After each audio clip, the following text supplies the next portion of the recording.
There are a good number of really nice, lightweight, mid-size fifth wheels, but this here is one of my personal favorites for a mid-size fifth wheel floor plan that stays under 30 feet. Let's go take a look.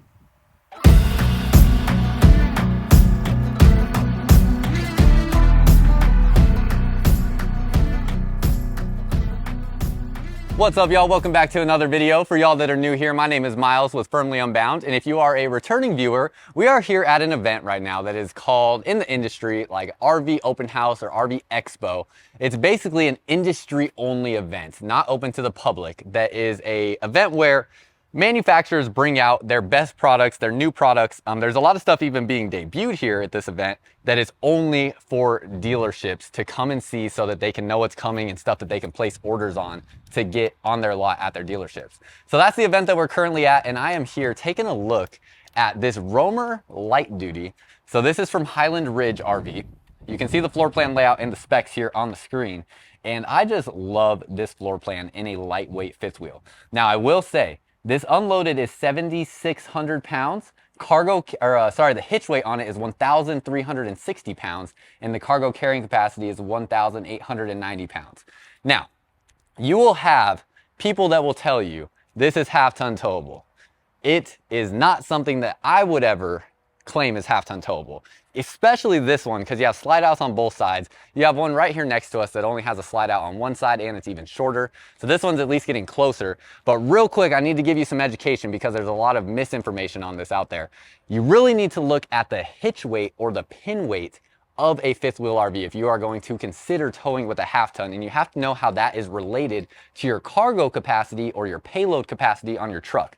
So the hitch weight on this is 1,360 pounds. I'm going to tell you why my 2023 Toyota Tundra would have no chance of being able to haul something like this, or this for that matter, because my payload capacity on that Tundra is only about 1,200 pounds. Now, that is a considerably low payload capacity compared to other options out there in the market. If you're wondering what the payload capacity or cargo capacity is on your truck, you can look at the sticker inside the driver's side door. That's typically where it's located at, where you can see the cargo capacity on your truck. Now, that cargo capacity is basically telling you how much weight in total you can put on or in the vehicle. That includes occupants in the vehicle, it includes any cargo that you put in the vehicle, it includes pets that you have in the vehicle, any equipment you have in the bed of the truck, and the hitch weight of the fifth wheel, plus the weight of the fifth wheel hitch, all these different things. So this here already with nothing in it has a 1,360 pound hitch weight that already by itself sets it over the payload capacity for my Tundra. No chance that I could tow this with my Tundra.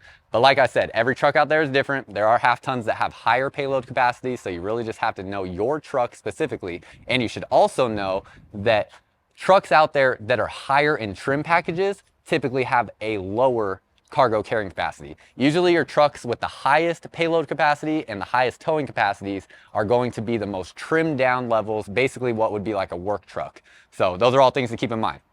So now that we got that out of the way, hopefully that didn't go on too long.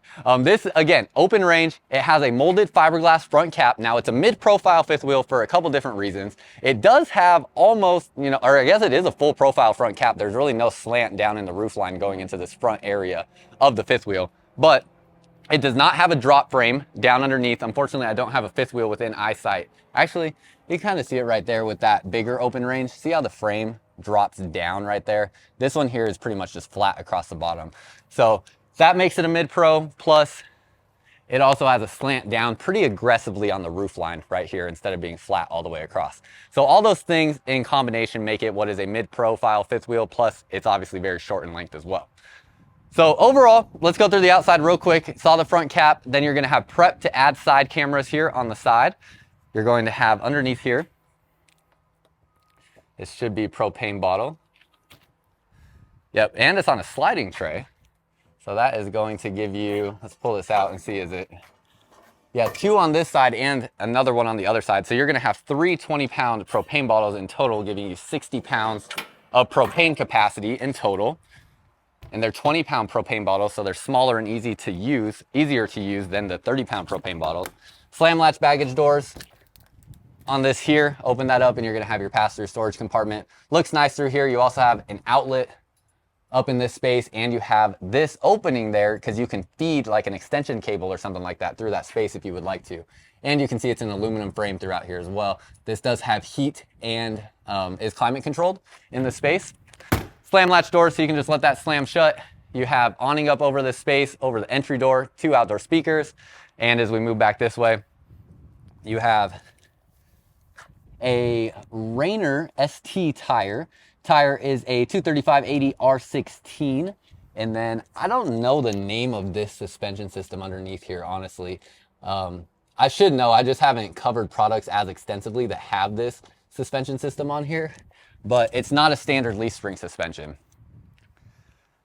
If you know the name of that suspension system, please let me know down in the comments, because once I see it once, I'll remember it for good. Cable driven slide mechanism on your slide. And then as we go to the back, it is prepped to add a backup camera. It is going to be prepped to use the new Lippert retractable or extendable, retractable is the right word. I don't know why I felt the need to correct myself. Ladder there that can latch into that space. So that gives you a nice, easy to store ladder. You just have to purchase the ladder as an additional accessory. Cable driven slide over here. Looks like this is a 50 amp power cord that we have right here. Yep, 50 amp connection. Does have a towing hitch off the back. So this is going to be a 3,000 pound rated hitch. I say that and I didn't look at the number. Okay, yes, it is 3,000 pounds. Sometimes I make an assumption because I assume they're all the same, and then the one time I don't look at it, it'll be the time that somebody switched it up and put a 4,000 pound hitch on there or something. Down underneath here, you have, on this fifth wheel, it looks like you have one drain valve back here behind the axles. So that looks like it's probably just the gray tank for your kitchen. You also have a spot behind there to store your sewer hose. You have a 4-point auto leveling system, and then you're going to have right here another spot where your black and gray tanks will drain. That's going to be for your bathroom that is up front. Fully enclosed underbelly, all your water tanks and water lines will sit above that enclosed underbelly. Plus you can see they're using that expandable foam to prevent from critters and stuff like that getting up into your RV. Looks like it has a tanked water heater, so that's probably going to be a 6-gallon gas electric water heater. I'll check that, and if that's incorrect for any reason, I'll put that on screen and correct it, but by every means that should be a 6-gallon gas electric. Have your 20-pound propane bottle here, and then down through this compartment you're going to have pass-through storage and your water connections here. So all your water connections will be in this one confined space. You also have your battery disconnect switch through this space. That looks like an inverter up there as well.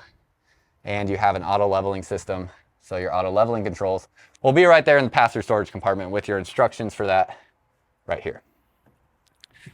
They also use this JT strong arm. So this is going to just help with the overall stability. That's nice, especially since this is only a 4-point auto leveling system. That's going to give you a whole lot more stability on that. And then down underneath here, open this up and you're going to have batteries. You can already see down underneath here, they actually drop the battery a little bit to give you a little bit more space, and you have open storage through here. And so far, everything just looks real clean and well put together on this unit. And there's actually a spot for 2 batteries, so battery here and battery there as well. But yeah, impressed with how clean everything looks so far. Just looks like it's well put together. So we step back, you have a Rhino pin box up front, and that's pretty much everything on the outside. So let's go ahead and take a step inside. You're gonna have a solid step entering in. It's a 4-step solid step. And as we go inside here, losing my train of thought, I was trying to make sure I didn't miss anything, and I did miss a couple things. You can see there's a lot of solar on the roof. That looks like that's at least 400 watts of solar. I don't have a ladder to get up there and I can't see, but the size of those panels look like they're either 200 or 220 watt panels. So going to be at least 400 or 440 watts of solar, 2 ACs on the roof, and a Winegard digital antenna. If you want to see some of the additional features on this fifth wheel, you can go ahead and pause the video right here just to get a look at that. Some of these things I'll point out as we're going through the inside. Real quick, before we step inside of this RV, there's something that I'm really excited to talk to y'all about, and I actually want to ask you for a favor. So if you've been here for a while, you know that I pretty much never ask y'all of anything, but I'm going to right now because I started my second YouTube channel, which is called Firmly Unbound. Firmly Unbound is the name of my company, and Firmly Unbound is an expression of exploration and freedom in work, play, and faith. And I'm really excited about what's to come on this YouTube channel. There's a link down below in the description of this video and in the comments as well, where you can subscribe to Firmly Unbound. And I pretty much spent the whole last month traveling dang near coast to coast across the United States to show you what it means to live firmly unbound. So some exciting video content is coming. Can't wait to see y'all there. This model here is a 244 RLS. And again, I am kidding you not, this is my favorite floor plan that I've seen in like a mid-profile fifth wheel. It's not gonna be just original to Highland Ridge, but they do a great job with it.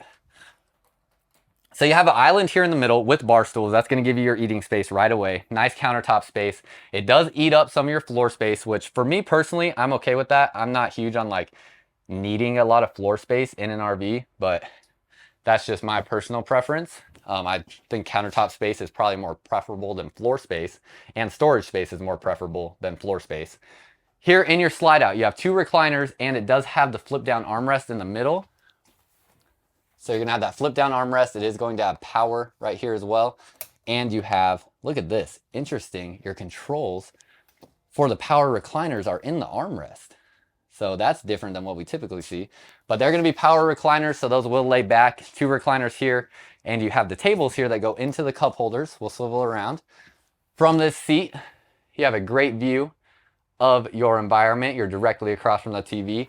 These chairs definitely sit high enough where you're looking over the island to see to the TV. So even a kid that's shorter, I mean, if a kid's real short, this would be their view right here. So nothing crazy, you can still see over it. And then look at this. A 3 cushion sofa along the back wall. So this is what I like about this so much is I hate when there's just no good place in the living room to lay down, where your only option to lay down in an RV is in the bed. And this gives you a great place to lay down in this fifth wheel. It also will pull out and make into a bed. I assume, because I'm not going to pull it out because I'm just limited on time. I assume that it's going to come just about all the way up to the island here. But this is a huge sleeping surface here just to lay down, relax, and it is a cloth material. So it's not gonna get so hot. Like this spot has been sitting in the sun for hours and it feels just barely warmer than the internal or the temperature on the inside of the armrest there. So like that, and y'all let me know what you think about the idea of cloth furniture in your fifth wheel RV. Couple other things I noticed right away, you have a wood framed window. So that gives it a more residential look, which I like that. You have the pull strings for your pull down blackout shade so you can more easily find where that pull down blackout shade is. And then another thing I really like about this floor plan is look at all the windows you get. Big campsite windows, big windows along the back wall. This is going to give you a great view out into your environment. I love floor plans that give you a good big campsite window. And because of the particular layout of this one, it doesn't, it still gives you plenty of camping space outside as well. Also, they have a very nice white, somewhat rustic look, I would say, maybe to their design here, and this has just like the slightest bit of a gloss finish to it.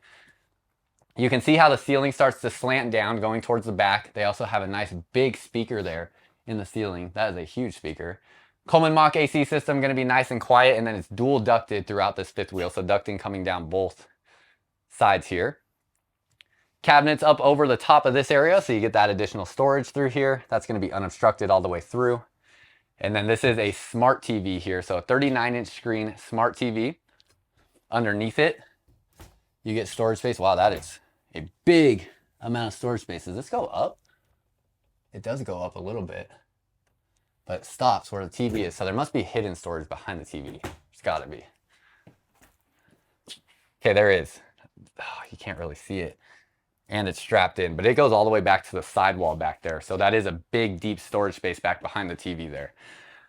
Again, both of your bar stools, no storage underneath the bar stool seat, but they have that same cloth material there. Outlet on this side of the island. And then you have a big stainless steel single basin sink here in the island. Storage all through here as well. It is, well symmetrical here in this area. I was gonna say well centered and then I said well symmetrical, but it's symmetrical in here. It has a nice look. And going to have storage space down under there. Storage space here. That's a little, if you didn't see that, spot to put sponges and things. And then drawers that pull out there. This looks like a spot for a trash can. It sure is. Plus you have your sink covers in there and more storage here. Whew, it's definitely getting hotter than it was earlier today. Starting to heat up a little bit. But it's better than Texas. It's only like in the 80s out here. It's definitely not no Texas weather, that's for sure. You have your pantry there, lots of space, and then I love these new Everchill refrigerators. Furion's making something similar too, but check this out. You can open it from this side and you can open it from that side. So no matter what side you approach the refrigerator from, it doesn't matter. If you're one of the people that goes into an RV and you always get confused on which way or which side the refrigerator opens on, I know y'all are out there because I have walked many of y'all through RVs before where you just look absolutely like befuzzled trying to figure out how to open the refrigerator. No longer will happen to you while you're on an RV lot because it does not matter which side you approach from with a refrigerator like this. It will open from either side. So let me know what you think about that, because personally, that's one of the coolest things I've seen for 2024 in changes from 2023 to 2024. The top two things on my list so far are the light beams that go across the ceiling that we've seen and these refrigerators as far as new 2024 innovations. Right here, again, symmetrical oven setup. You have a little bit more of a traditional looking backsplash. So definitely curious your guys' thoughts on the backsplash there. Open that up, you have a pull-out drawer. Those look like they'll both be the same size, and then 3 more over here that all look like they'll be the same size as well. This is gonna be a wrapped countertop, so not like a stone material. You have a 3-burner stove, pretty much standard size RV oven, which is gonna give you a lot more storage because it is a little bit smaller. So a huge storage space under here. Also has a vent fan built in, and you have a standard size RV microwave. Deep storage through here also goes all the way through to this middle compartment up through there. Didn't realize I was going to be in the way of the cabinet just a little bit when you open that up, and then it'll come back through this space here. Max air vent fan up above your kitchen, so you will have that vent fan as well. And that is pretty much everything here in the living space. Let me know what you think about this living space design and concept, and if this is something you feel like you'd be comfortable camping in, and what you think about the colors, because it's definitely bright and airy in here. I do like the white with the touches of like the light wood that you get with those tabletops. Then as we go back this way, you have a grab handle going up the steps. You have a touchscreen control panel here, so that's going to control everything on your fifth wheel. And as you walk in here, again, that wood color countertop that we see here in the bathroom, and then a nice rectangular shower. Ceiling height up on this first level is probably about 6'4", 6'5", so not terribly tall, but pretty standard for a mid-profile fifth wheel. So when we step into the shower, they do a good job of dropping that base down so it's not too protruding up. And then when I said drop that base down, that made me feel like I was like going to be introducing a EDM song or something like that. But the ceiling height in here is fantastic. This is like 6'3" at least to this spot there, and another couple inches here. So you can be 6'5", maybe 6'6", comfortably fit in here. And they actually position this up high, which I appreciate. So I can actually stand underneath the shower head, and it has this curved arc with how this comes out. So it gives you even just a little bit more space in there. It's a plastic 2-piece shower on the shower, and then you do have a plastic foot flush toilet there. You have a towel rod across that space. Again, your countertop space, all of your storage through here. Storage through there and underneath the sink. Sink size is pretty decent as well. It's a very wide sink, and you have your medicine cabinet storage. Also, got to note, you do have a hook here on the door, and then as we go up into the bedroom space, it is going to have a north to south facing queen bed, but look at the room to walk around the bed. Y'all are going to love this. If you need room to walk around your bed, you definitely have it in this model. There's plenty of room on both sides to walk straight forward and back. You don't have to do a side shuffle. You get good bedside tables, and check this out, wireless charging pads on your bedside table, outlet there as well. Pull-out drawer, and y'all, look at this. I'm so curious what y'all think about this. Instead of having to lift up the bed for storage, it is all open underneath here. What do y'all think about that? So you don't lift up the bed anymore to get to your storage underneath there. They just kept it open. And that is something that I've only seen in these products from Highland Ridge. So definitely different, and very curious your thoughts. Very spacious bedroom. Ceiling height in here remains consistent. It only starts to slant down right before it hits the cabinet, so you won't even really feel that. You have a big spot on the wall for a TV, so can mount a bigger TV in here than a lot of other mid-profile fifth wheels. And then storage space through here. You have clothing rod there, open storage, no washer dryer prep. because it's just such a small, lightweight fifth wheel. Storage drawers there, 2 of them, and drawers there that pull out as well. Right here, you're prepped to add a Wi-Fi router. So if you want Wi-Fi in your fifth wheel, you can get it right there, and you can get a router installed there. Second AC is here in the bedroom, so you're gonna be able to stay nice and cool. And then that is everything on this fifth wheel here. So very curious your thoughts, what you think about this floor plan layout. Like I said, it's one of my favorites in this size of fifth wheel. I really think it's a practical design. Like I was saying, you still get all this space outside to hang out underneath the awning. That slide out doesn't really get in the way, but it gives you nice big campside windows. So very curious your thoughts and what you think. Let me know down below in the comments. Again, this is a Highland Ridge Roamer light duty. It's a 244 RLS, and that grasshopper there, if you saw it, was really wanting to make its appearance in this video, and he got his shot right as we were walking by. But that's pretty much everything. It is a 4-season camper, so you can camp 4 seasons in this. It has everything you need to be able to do that. And it's a really just unique, I shouldn't say unique because it's not like completely original, but it's a good touch on a lightweight fifth wheel floor plan. Let me know what you think. Definitely want to hear your thoughts, and until next time, live firmly unbound.